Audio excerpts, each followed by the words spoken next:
Mark Zuckerberg was a Harvard freshman with a gift for computer programming. Less than a decade later, he is the baby-faced, multi-billionaire power broker who rubs shoulders with the president. My name is Barack Obama, and I'm the guy who got Mark to wear a jacket and tie.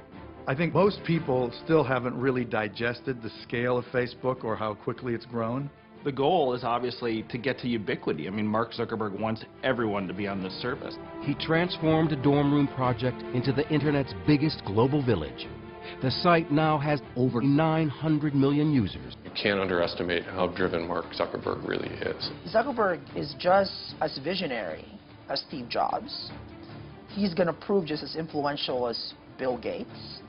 But for all that success, Zuckerberg has confronted bitter battles and lawsuits over Facebook's origins. One, he wanted to control his own thing, and two, if he's going to go against someone, he's going to crush them. We spent 3 months working with Mark, being essentially led on. We were all blindsided. We had no idea that, he was working on a competing product. He has waged an all-out war on his biggest competitors. Facebook and Google's relationship is pretty simple. They just don't like each other. And Zuckerberg has come under fire for pushing the limits on user privacy. Users have less control over private information. They don't fully know how their information is being shared. He's not dealing with just a piece of technology. He's dealing with people and their behavior. And in many ways, he's doing it on the fly. They have amassed this humongous database of information about us because we trusted them. So the question is, should we still trust them?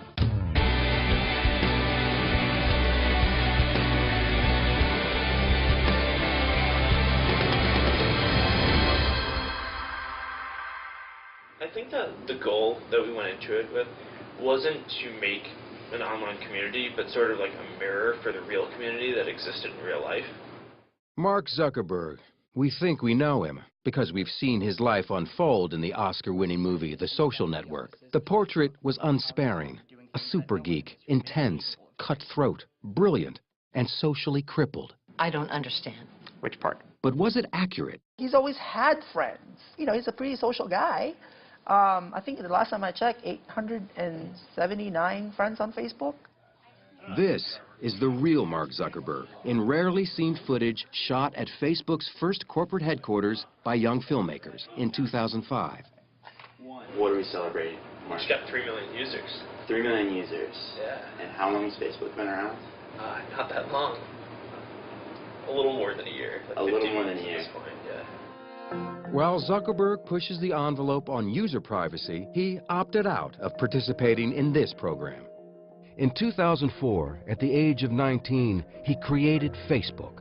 Today, the 28-year-old CEO has accumulated a net worth estimated at $15.5 billion. Mark's mission from the beginning was about connecting people, and it was clearly based on this theory that if the world were more connected, it would be a better place. But there's a lot of surprises when you really dig deep into the story of Facebook. The biggest single surprise is the peculiar and tenacious personality of Mark Zuckerberg and the depth of his convictions and his consistency. Born in 1984, he grew up in the Hudson River town of Dobbs Ferry, a bedroom community north of New York City. David Kirkpatrick spent 2 years researching a book about Zuckerberg and Facebook called The Facebook Effect. He comes from an unbelievably supportive family in which he's the only son, and he has 3 sisters.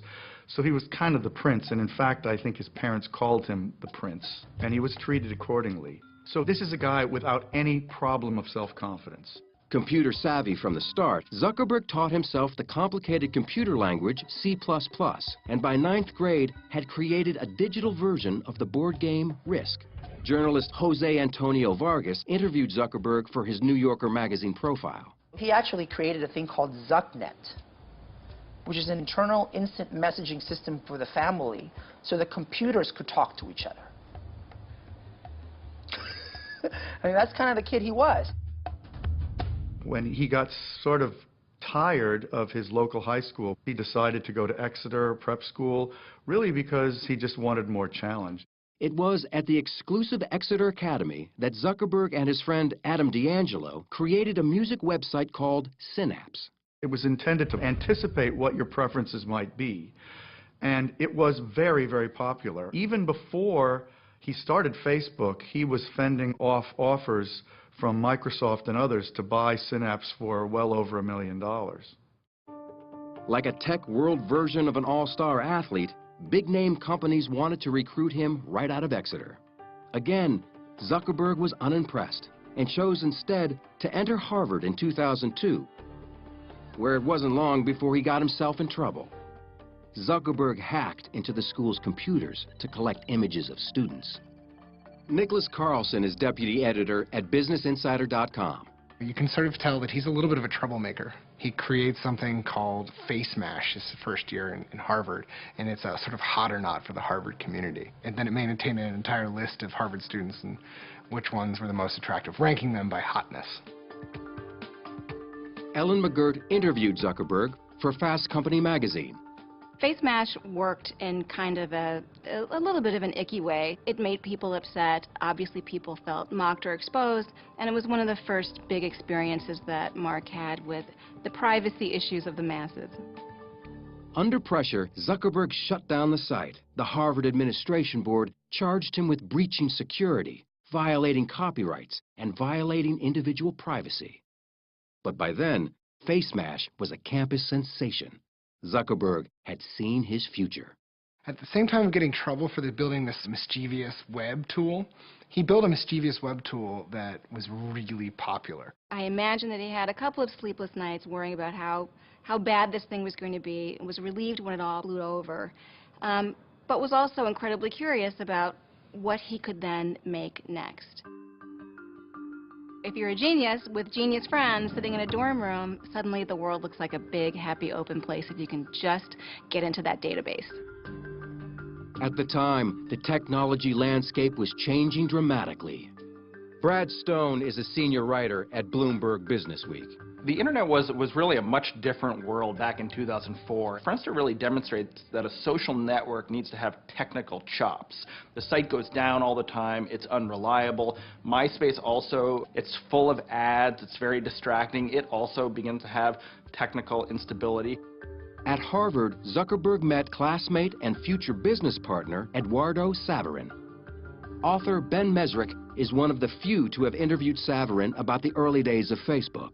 Eduardo met Mark Zuckerberg in an underground Jewish fraternity. The underground scene at Harvard, you know, these were not really fun events. These were kind of strange little social settings, really bad parties, mostly all guys. And so Eduardo and Mark met in this scene, and they became friends pretty quickly because they were both kind of outsiders. FaceMash got Zuckerberg noticed by 3 insiders. Upperclassmen building a social networking site called Harvard Connection, Olympic rowers and twins Cameron and Tyler Winklevoss, with partner Divya Narendra. Harvard Connection was an idea that I'd come up with when I was a junior in college. This was at the end of 2002. The team had been building the site for nearly a year. 2 of their original programmers had moved on, and they desperately needed a new partner. The 3 of us are not computer programmers by trade or practice. We did need an actual programmer to write the actual hard lines of code, and we thought Mark was that guy. The trio reached out to Zuckerberg. He was enthused, excited, and clearly his eyes were lighting up. What happened next sparked a furious battle over how Facebook was actually created. The details unfold in email exchanges between Zuckerberg and the Harvard Connection team. At first, Zuckerberg appeared eager. I read over all the stuff you sent, and it seems like it shouldn't take too long to implement. So we can talk about that after I get all the basic functionality up tomorrow night. Then, Zuckerberg began to delay the project. December 4th. Sorry I was unreachable tonight. I just got about 3 of your missed calls. I was working on a problem set. December 10th. The week has been pretty busy thus far, so I haven't gotten a chance to do much work on the site or even think about it, really. Zuckerberg was stalling because he was busy working on a similar social networking site based on Harvard's student directory called the Facebook. He and Saverin partnered to fund it. Mark came to him and said, you know, you put up $1,000 and we'll launch this site. And, you know, there were no contracts. These were just two kids in a dorm room, really. But that's where it started. Writer Nicholas Carlson interviewed more than a dozen people involved in the founding of Facebook and found instant messages retrieved from Zuckerberg's computer he said Zuckerberg sent to Saverin. According to Business Insider, the IM suggests Zuckerberg was deliberately misleading the Winklevoss twins. He says things like, look at this site that I'm working on, Harvard Connection. Haha, they made a mistake. They asked me to do it for them because I'm working on my own Facebook. We were always under the impression that Mark was working on HarvardConnection.com. There was never an indication from him that he could not do the work, didn't want to do the work, or was working on something identical on the side called the Facebook. When he met with the Winklevoss brothers the last time, he saw that he probably should tell them that he's been working on a competing product. He sort of conferred about it with friends. But in the end, he said, you know what I'm going to do? I'm going to blank them. I'm going to blank them in the ear. On February 4th, 2004, just as he was expected to complete work on their site, Zuckerberg and his friends instead launched the Facebook. The Winklevoss brothers and Narendra found out about it the same way nearly everyone else at Harvard did. It completely blindsided us. We definitely did not expect that. Mark wanted to have control over his own project. He saw that they were onto something cool, the Winklevoss brothers, but he saw that he could do something cooler. And so, one, he wanted to control his own thing, and two, if he's going to go against someone, he's going to crush them. And that's what he did.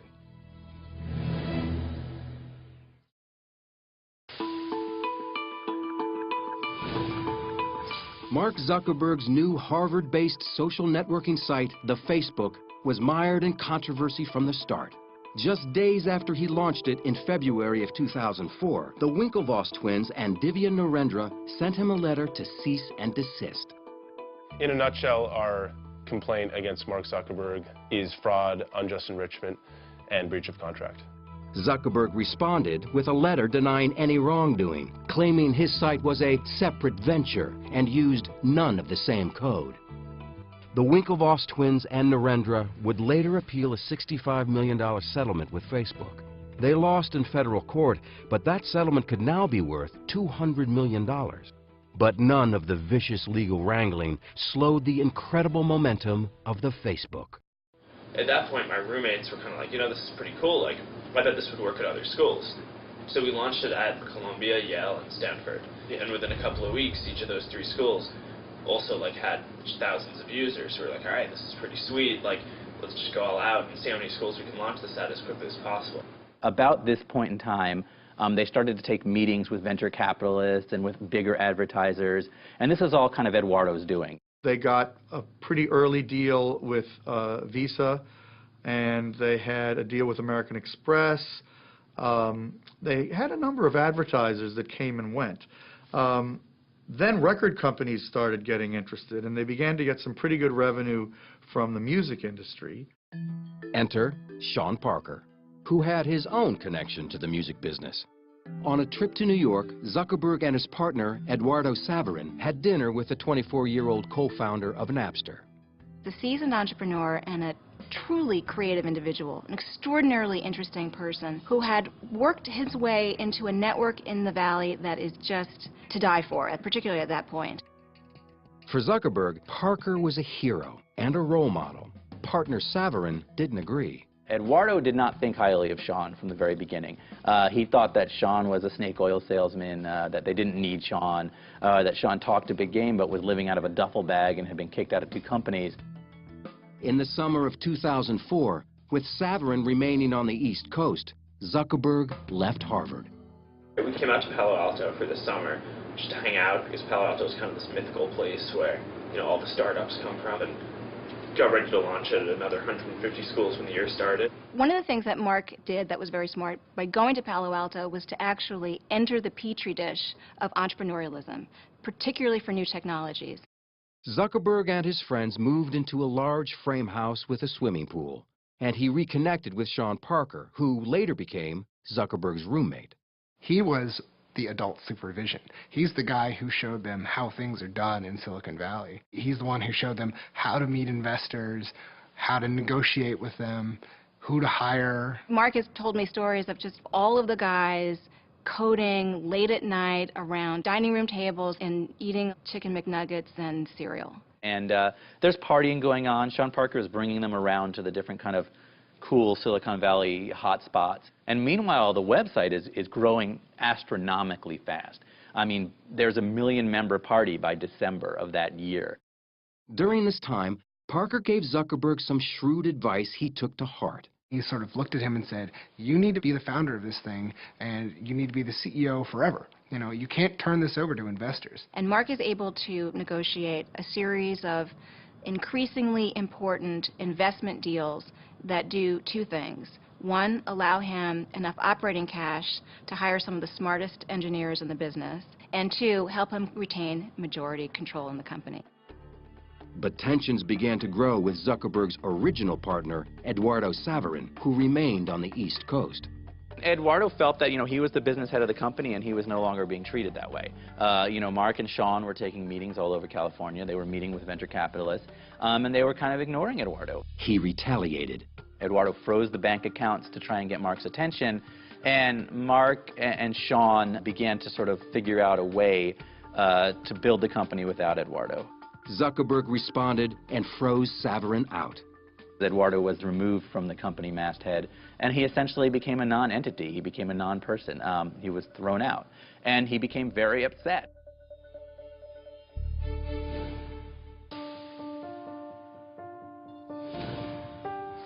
Facebook had 1 million active users on college campuses nationwide, and big money was starting to pour in. Sean Parker, the new president of Facebook, introduced Zuckerberg to Silicon Valley angel investor Peter Thiel, who put $500,000 into the company. Then, in the spring of 2005, the venture capital firm Excel Partners offered Zuckerberg $12.7 million for an 11% stake in the company. And didn't ask for much control at all. Walking away from that investment, Mark controlled 3 out of 5 board seats. Which is a bizarre and unprecedented situation to have one individual have absolute, effectively dictatorial control over the disposition and direction of an increasingly giant company. Overnight, the Excel investment gave Facebook a valuation of $100 million. As Facebook's public profile grew, so did Zuckerberg's control. This time, Sean Parker was edged out. In August of 2005, Parker was arrested for suspicion of cocaine possession. Although not formally charged with a crime and immediately released, it led to his abrupt resignation as president of Facebook. He was the primary outside face of the company, and it was felt that somebody who was under any kind of a cloud with drugs was not the right guy to be the public face of Facebook. So Mark reluctantly agreed that he ought to leave. Facebook was growing with remarkable speed, and Zuckerberg moved the company from its frat-like house with the pool to a larger and more conventional space in downtown Palo Alto. 3, 4, 5. But the college atmosphere remained the same. One of the things that I do focus on at Facebook is making sure that the culture is very friendly, and that people hang out. In terms of managing this whole process, nothing, nothing. Like, I have no idea what I'm doing, Even their employee interviews were different. Chris Kelly was brought on in the new position of Chief Privacy Officer to deal with Facebook's increasingly contentious privacy issues, at a time when the entire company numbered only a couple dozen employees. The first time I met Mark, we climbed out on the roof, out through the window, and did our interview on the roof of what was then a World Wraps. And it was clear he was young, but he had a very sophisticated understanding of what had happened so far and where he wanted to take the company. Determined to keep Facebook's unusual creative culture alive, all-night hackathons were one way to do it. We have these hackathons at the company, right, where basically everyone gets together and just hacks on something and builds something all night long. And the only rule is that you aren't allowed to work on at a hackathon what you work on the rest of the time. So people work on crazy stuff. Hackathons were some of the most kind of creative focus that you could ever imagine in a company. Imagining these incredibly talented engineers coming together for a night and saying, we're going to stay up all night and we're just going to program. And we're going to pick a project and we're going to get it done that night. It's like, great, make it. We'll prototype it. And there'll be a prototype war and see who wins. It can be a contentious environment. Bull, man, they wouldn't be able to get all the way across. No, I disagree. That's bull. We had an argument. From Mark's point of view, this is where good ideas come from quickly and efficiently. Good ideas were flowing.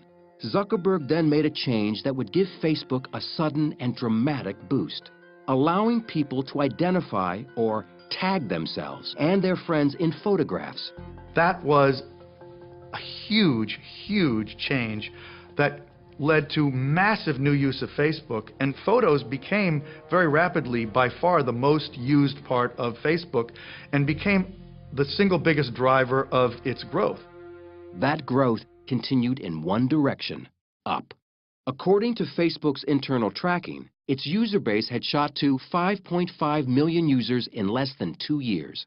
And media giants were banging on the door. In 2006, Yahoo baited the 22-year-old Zuckerberg with an extraordinary offer, a buyout for $1 billion. Even more extraordinary, Zuckerberg turned them down. Now, if you are a parent of someone about Mark's age, you're looking at the Yahoo decision and thinking, why did you not take that money? It's never been about money. If it was, it would have just sold out. We just felt that doing that and going down that path would not help us build Facebook out to what we thought it could be.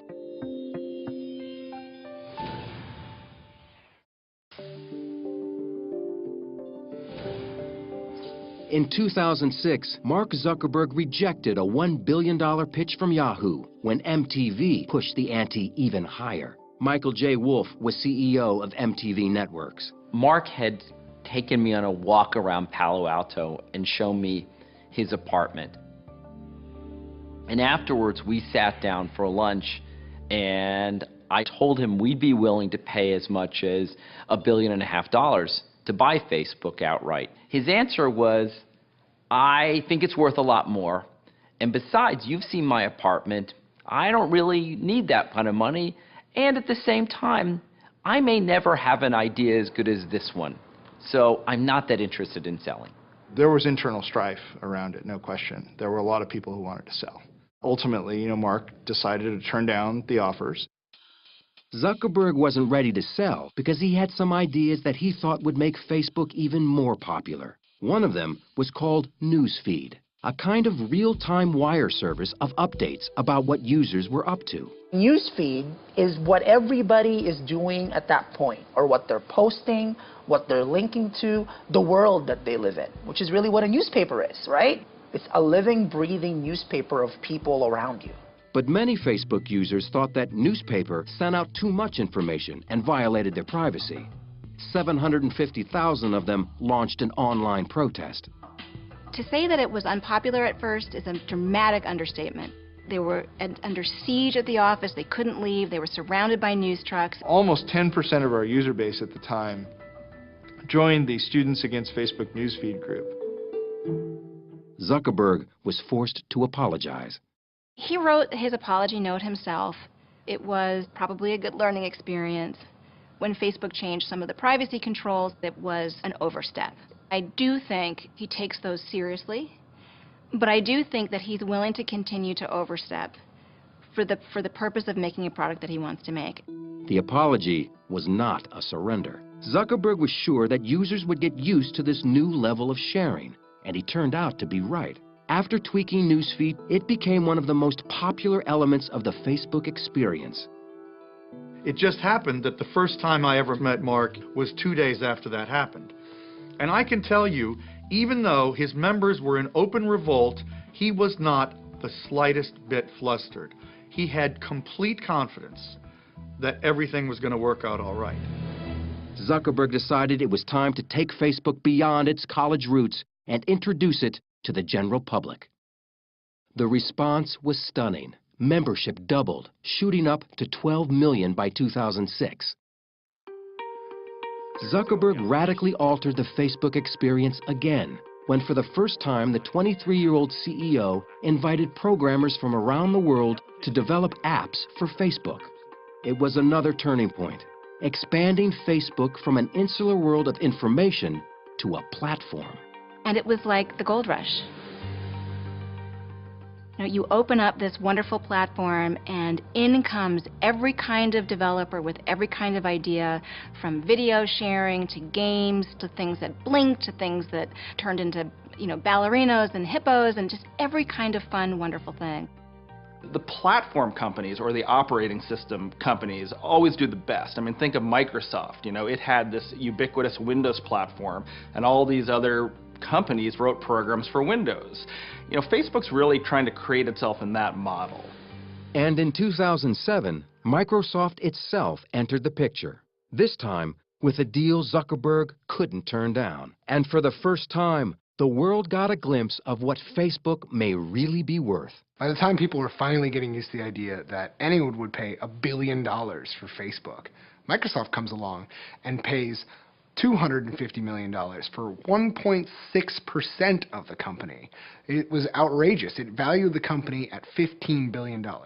This took Facebook from a thing that a lot of people use to a thing that everyone was talking about, the $15 billion company.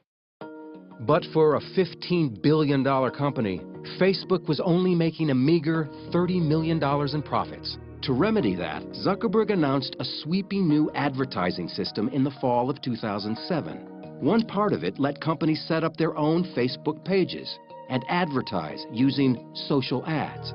Lou Kerner covers social media and owns shares in Facebook. Social ads on Facebook are ads where they would say that your friends Meg and Ryan like Virgin America. And it turns out, not surprisingly, that when you see that your friends like a product, you're more likely to click on that ad. So social ads have been very successful on Facebook virtually from the beginning.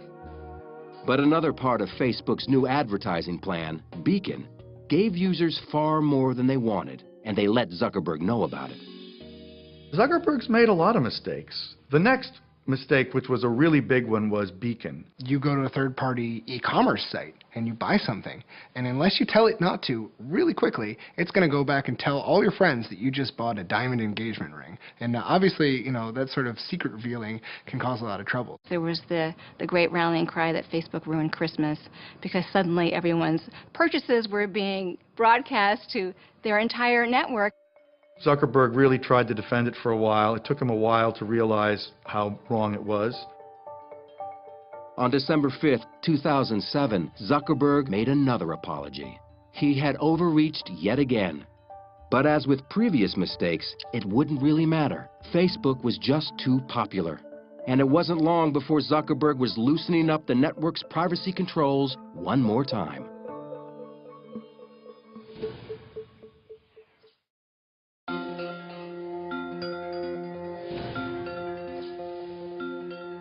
More than 4 years after co-founding Facebook, Zuckerberg still seemed uneasy in the public spotlight.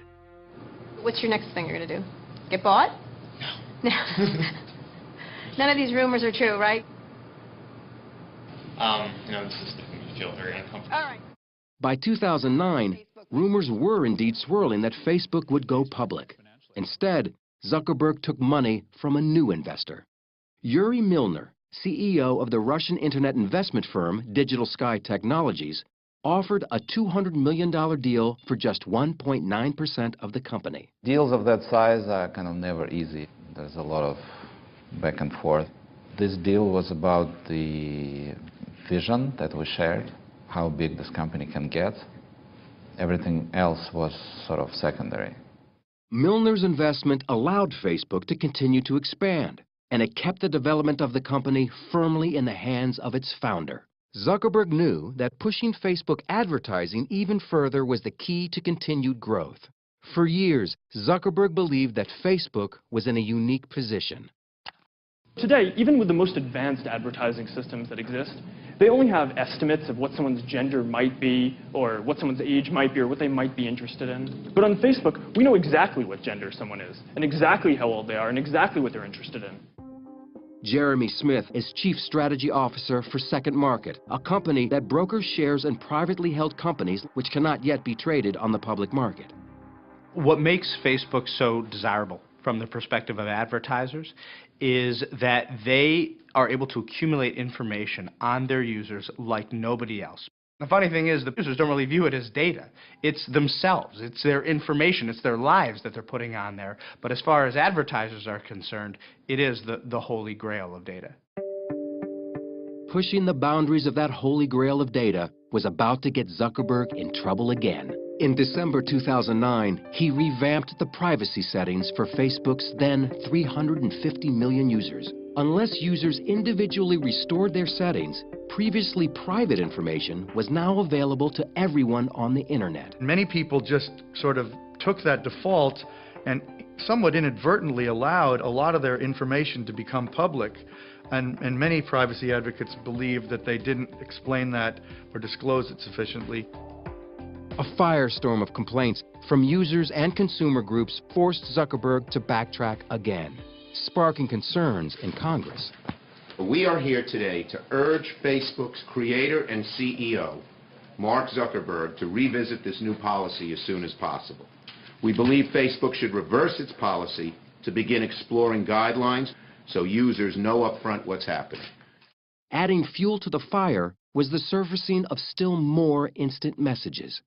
Business Insider published messages they said showed a friend asking then college-aged Zuckerberg why people shared their emails with him.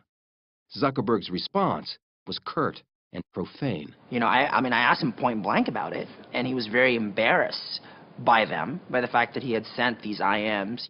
Less than 1 month later, he was put on the hot seat in a memorably awkward interview at the All Things Digital conference. Do you feel like you're violating people's privacy? You know, there were real learning points and turning points along the way in terms of building things. If I knew what I knew now then I hope I wouldn't have made those mistakes. But I can't go back and change the past. I can only do what we think is the right thing going forward. You know, anybody who's ever kind of doubted what Facebook is about or want to question his integrity, I mean, they can keep pointing back to that, right? To that instance of like, I can't trust that guy. That is going to be our check on him for as long as he remains CEO, you know, and in charge of that company. It's going to be like, okay, you're not that guy. Well, prove to us that you're not that guy. Chris Hufnagel, the director of privacy programs at the University of California, Berkeley, believes Mark Zuckerberg purposefully pushes the envelope on privacy. In most situations where a company does something that's unpopular, they have blowback. They lose the ability to do something. But in Facebook's case, we have something I call blow forward, where they take 2 steps forward, there's some type of public reaction, and they just take a little step back. And so over time, they've been able to open up profiles more and more. Mark does not think you should be a different person at work than you are at the bowling alley, in bed, at school. You know, he basically thinks you should be consistent across all these environments. So that's a very radical view for many older people.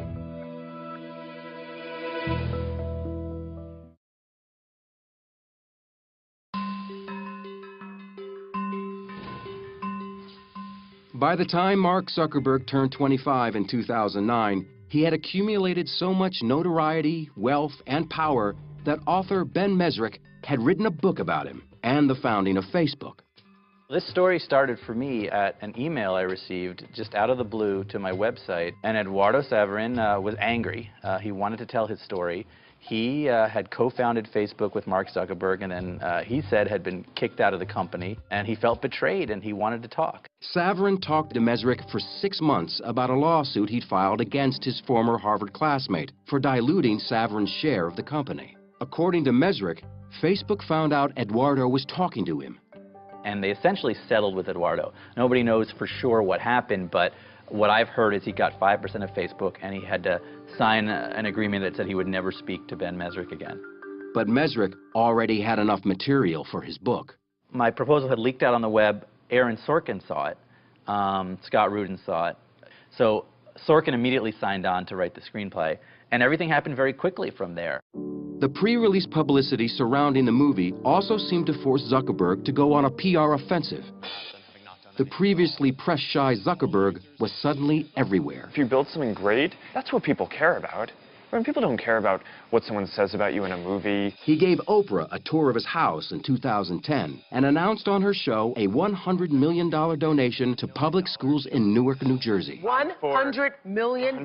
$100 million. The social network opened in wide release on October 1st, 2010. People want to go on the internet and check out their friends, so why not build a website that offers that friends, pictures, profiles? I'm talking about taking the entire social experience of college and putting it online. Zuckerberg complained about his on-screen portrait as a ruthless, socially challenged power geek with no friends. He said there were factual errors in the script. They frame it as if the whole reason for making Facebook and building something was because I wanted to get girls or wanted to get into some kind of social institution. And I mean, the reality for people who know me is I've actually been dating the same girl since before I started Facebook. They just can't wrap their head around the idea that someone might build something because they like building things.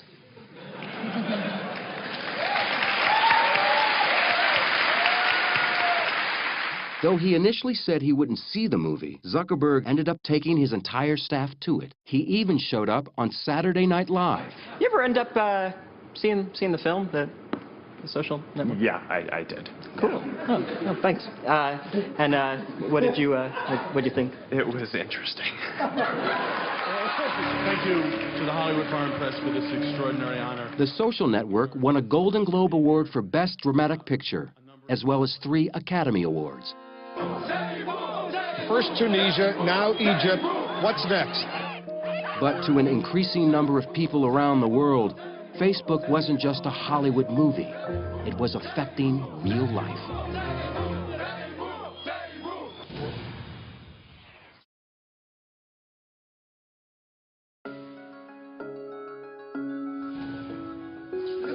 In late 2010, demonstrators started taking to the streets in Tunisia and later in Egypt to protest their repressive governments. By this time, more than 70% of Facebook's 500 million+ users lived outside the United States. In Egypt, one flashpoint for the anger was a case of police brutality. At the center of the protests was a Google employee who ran a Facebook page. Wael Ghonim was the manager in Egypt of a page that was a memorial to this guy who had been beaten, tortured, and killed by the secret police. And that group became very, very large, many, many hundreds of thousands of members during the period leading up to the revolt against Mubarak. Facebook expedited the ability of people to express their dissatisfaction, which clearly sped up the process of these revolts. The governments of Tunisia and Egypt fell. Protesters expressed their gratitude to Facebook on the streets. One named his newborn daughter Facebook. And Wael Ghonim sang the social networking site's praises on CNN. I want to meet Mark Zuckerberg one day and thank him. I'm talking on behalf of Egypt. This revolution started on Facebook when hundreds of thousands of Egyptians started collaborating content. You know, like we would post a video on Facebook. It would be shared by 50,000 people on their walls within a few hours. Facebook itself was very quick to try to distance themselves from that political activity. I mean, obviously, they supported it, but they don't really want to be seen as a tool of change because obviously Facebook wants to be active in regimes like China. They don't necessarily want themselves viewed as a tool of insurgency. Zuckerberg has taken on a personal goal that might help him with his mission to connect the world. He says he spends an hour a day studying Chinese, which could potentially help him gain 1 billion new friends. It's the fastest growing and the biggest internet market in the world. There are hundreds of millions of users, and his mission is incomplete if he's not in China. Mark Zuckerberg's power had never been greater, and once again, speculation grew that he would take his company public. Despite enormous pressure, Zuckerberg has been hesitant to pull the trigger and cash in. 100 years, 200 years from now, what's going to be more important? The money, right? Or the fact that he has had this kind of impact? Or the fact that he's, executed and developed and helped evolve this thing that is more than just a technology site, and it's more than just a website. And so I think that's why it's never been about money, and it's never been about status. When companies go public, it's a tremendous strain on the management. And in fact, on top of all of that, When you go public, you open yourself up to even greater government scrutiny. Aware of that scrutiny, Facebook has amped up their presence in Washington with a team that includes several former White House aides and influential Capitol Hill insiders. Political official after political official will tell you, if you are absent from the debate, you're likely to be the person who kind of gets cut out. And so presence in that debate, particularly when Google and Yahoo and Microsoft and a number of other very large players are spending a lot on lobbying, is a mistake. Today, several Facebook founders, including Mark's friends and classmates, have left the company to start new ventures on their own. They've been dubbed the Facebook Mafia. But much of Silicon Valley talent is on their way in. Top programmers are leaving companies like Google to be a part of Zuckerberg's momentum. And Facebook and Google, the two internet behemoths, are competing in other ways. Ryan Single is a staff writer for Wired magazine. Facebook and Google's relationship is pretty simple. They just don't like each other. They're really, they're competing cultures. Facebook was sort of young, brash, wild, and Google is like, an algorithm company. Like, these are guys that, like, any problem, there's got to be a way that they can write a little algorithm that'll fix it. It's clear that Google missed the rise of social, and Eric Schmidt has admitted to being flat-footed around Facebook and around social. They've tried a number of things, most spectacularly the Buzz social network. That just hasn't worked. Then, in May of 2011, Facebook was embarrassed when it was revealed that they had launched a secret attack on Google. Facebook is doing damage control after revelations it hired a PR firm to plant negative stories about Google. Facebook claimed publicly it was not a smear campaign, but the exchange revealed just how vicious the competition has become. The whole Burstyn Marsteller flap was really just an in-your-face expression of the animosity that has sprung up not only between these two companies, but almost the personal Shakespearean drama that's playing out between Google and between Facebook, which frankly has a lot of former Google execs who would like nothing more than to supplant their former company. You can't underestimate how driven Mark Zuckerberg really is. He says his mission is to make the world more open and a better place. His mission is also to be number one, right? He wants to be, inscribed on granite above Bill Gates, I think. He is well on his way. Like Gates, another Harvard dropout, Zuckerberg is a fierce competitor. He moved quickly to vanquish rivals Google and Twitter with a stunning acquisition in April 2012. Instagram is off the market in an instant. Facebook likes the photo sharing app so much it's paying $1 billion for it in cash and shares ahead of its IPO. But the app is free and has little known revenue. Still, Facebook may need Instagram more than Instagram needs the money. Instagram has become a photo-sharing competitor and a social network all its own. It was considered a radical and defensive move. Facebook cannot take any chance that any other social network oriented toward photos could really get traction that would compare to theirs. And I think, so there's a preemptive quality to this. Also, I think almost certainly Google was interested and probably maybe forced Facebook to act now. 1 month later, Facebook finally went public in the largest IPO on record for an internet company, making Mark Zuckerberg a multi-billionaire. This is an awesome moment. The CEO in hoodie and sneakers retained tight control of his company with 57% of shareholder voting rights. Facebook has literally changed the world. We've moved from the country to the village to the town to Facebook. It's just getting started, too. I think it's just going to get bigger and bigger and bigger. For a site that's able to move from the dorm room to a site where, my 80-year-old mother and myself and my chiropractor and my third grade class all reunites on the site and we all have something to talk about, it's an achievement. Zuckerberg is just as visionary as Steve Jobs. He's going to prove just as influential as Bill Gates, but he's not dealing with a piece of gadget. He's not dealing with some program. He's dealing with our lives. He's dealing with our identities. So that's why I think we're all going to have to kind of keep him in check, in a way. We make decisions at Facebook not optimizing for, what is going to happen in the next year, but what's going to set us up to really be in this world where every product experience that you have is social, and that's all powered by Facebook.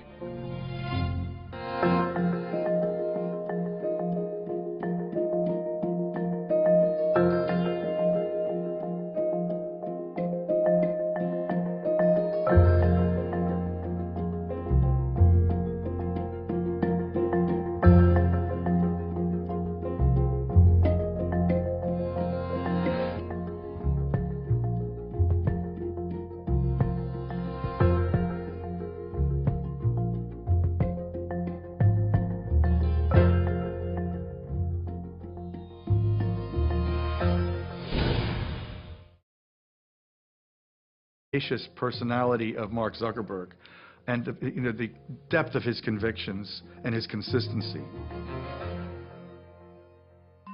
Born in 1984, he grew up in the Hudson River town of Dobbs Ferry, a bedroom community north of New York City. David Kirkpatrick spent 2 years researching a book about Zuckerberg and Facebook called The Facebook Effect. He comes from an unbelievably supportive family in which he's the only son, and he has 3 sisters. So he was kind of the prince, and in fact, I think his parents called him the prince, and he was treated accordingly. So this is a guy without any problem of self-confidence. Computer savvy from the start, Zuckerberg taught himself the complicated computer language C++, and by 9th grade had created a digital version of the board game Risk. Journalist Jose Antonio Vargas interviewed Zuckerberg for his New Yorker magazine footage shot at Facebook's first corporate headquarters by young filmmakers in 2005. What are we celebrating? We just got 3 million users. 3 million users. Yeah. And how long has Facebook been around? Not that long. A little more than a year. Like a little more than a year. At this point, yeah. While Zuckerberg pushes the envelope on user privacy, he opted out of participating in this program. In 2004, at the age of 19, he created Facebook. Today, the 28-year-old CEO has accumulated a net worth estimated at $15.5 billion. Mark's mission from the beginning was about connecting people, and it was clearly based on this theory that if the world were more connected, it would be a better place. But there's a lot of surprises when you really dig deep into the story of Facebook. The biggest single surprise is the peculiar and tenacious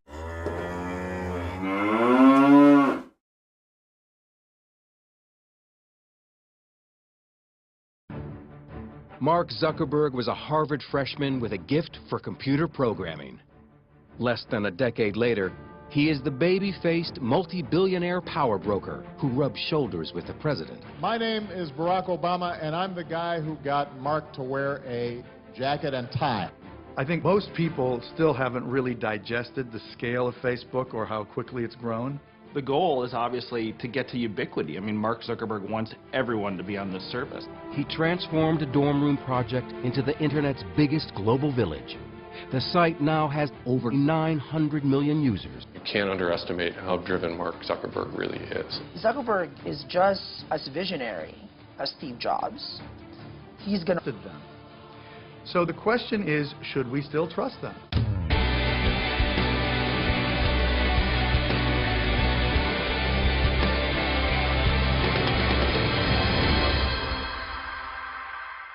I think that the goal that we went into it with wasn't to make an online community, but sort of like a mirror for the real community that existed in real life. Mark Zuckerberg. We think we know him because we've seen his life unfold in the Oscar-winning movie The Social Network. The portrait was unsparing, a super geek, intense, cutthroat, brilliant, and socially crippled. I don't understand. Which part? But was it accurate? He's always had friends. You know, he's a pretty social guy. I think the last time I checked, 879 friends on Facebook. This is the real Mark Zuckerberg, in rarely seen... Proved just as influential as Bill Gates. But for all that success, Zuckerberg has confronted bitter battles and lawsuits over Facebook's origins. 1, he wanted to control his own thing, and 2, if he's going to go against someone, he's going to crush them. We spent 3 months working with Mark, being essentially led on. We were all blindsided. We had no idea that, he was working on a competing product. He has waged an all-out war on his biggest competitors. Facebook and Google's relationship is pretty simple. They just don't like each other. And Zuckerberg has come under fire for pushing the limits on user privacy. Users have less control over private information. They don't fully know how their information is being shared. He's not dealing with just a piece of technology. He's dealing with people and their behavior. And in many ways, he's doing it on the fly. They have amassed this humongous database of information about us because we trust